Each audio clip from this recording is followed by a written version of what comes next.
There are things in story, inherently in story, that can help me be a better basketball player, be a better teammate, a better leader, understand emotions better. You know, trivial things weren't going to pull my attention.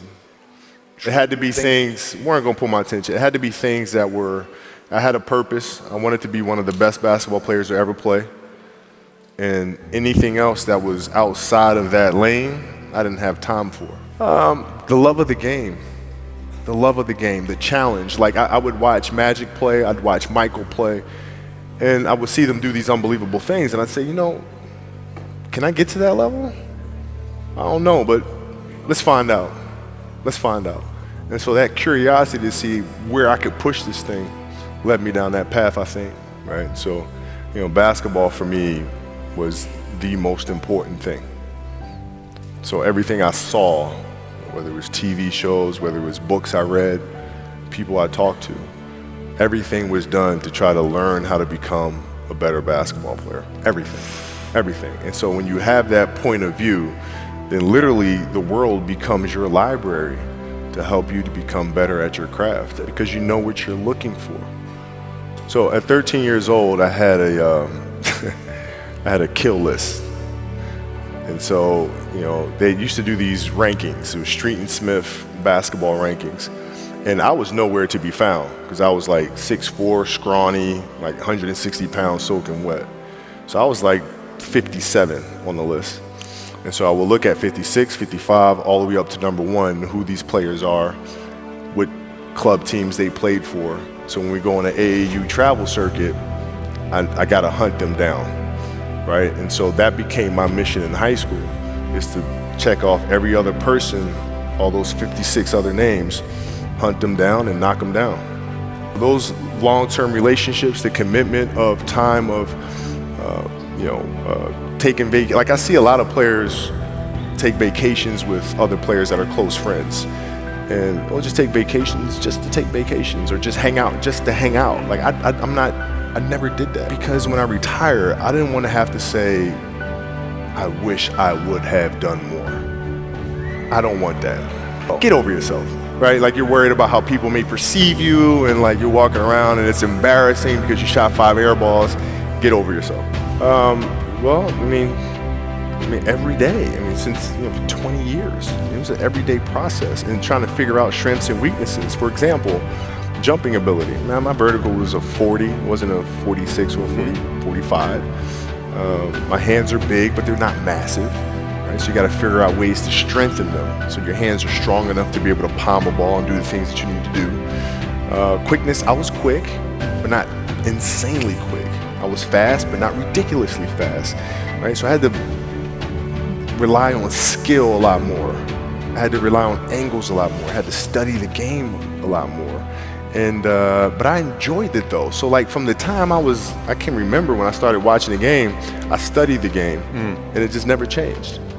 I played games with the flu. I played games with 102-degree fever, man. Powerful. You can't do that. That is so powerful. Right? You got to be on, man. I look at it and say, okay, birthdays, what am I missing? Valentine's Day, Halloween, Christmas, Easter, like all that fun stuff. I look at the schedule and see what I'm there for, what I'm not there for. Christmas, is it a road game or a home game this year? And then we make a family decision. It's family travel.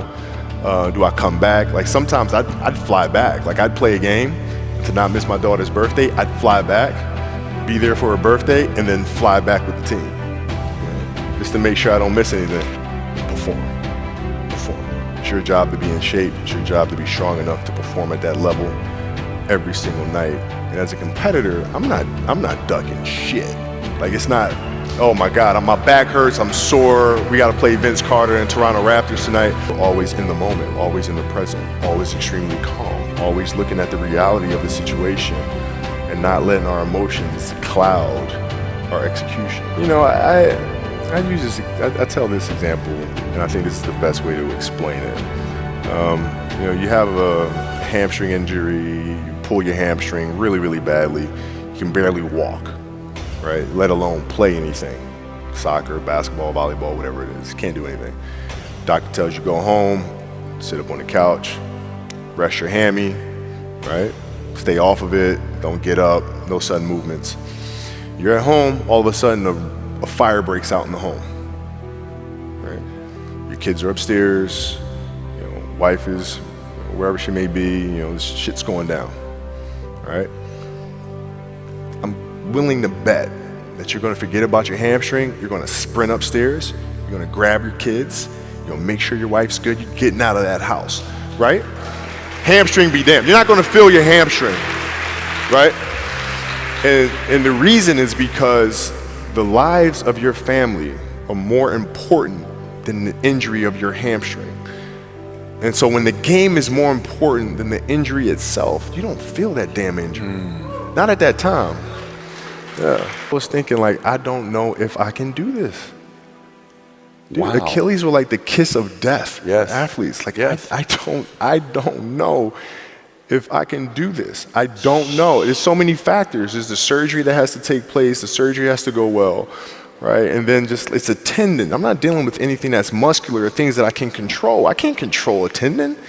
You know what I'm saying? So I don't know. And then thinking about what that process of recovery is going to look like. It's a long one. Do I want to do that shit? I don't know if I want to do it. I don't know. So that was the hardest part.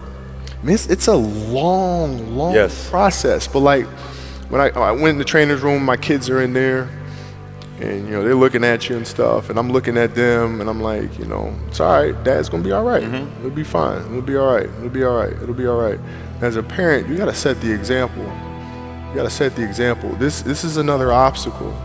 This obstacle cannot define me. It's not gonna cripple me. It's not gonna be responsible for me stepping away for the game that I love. I'm gonna step away on my own terms.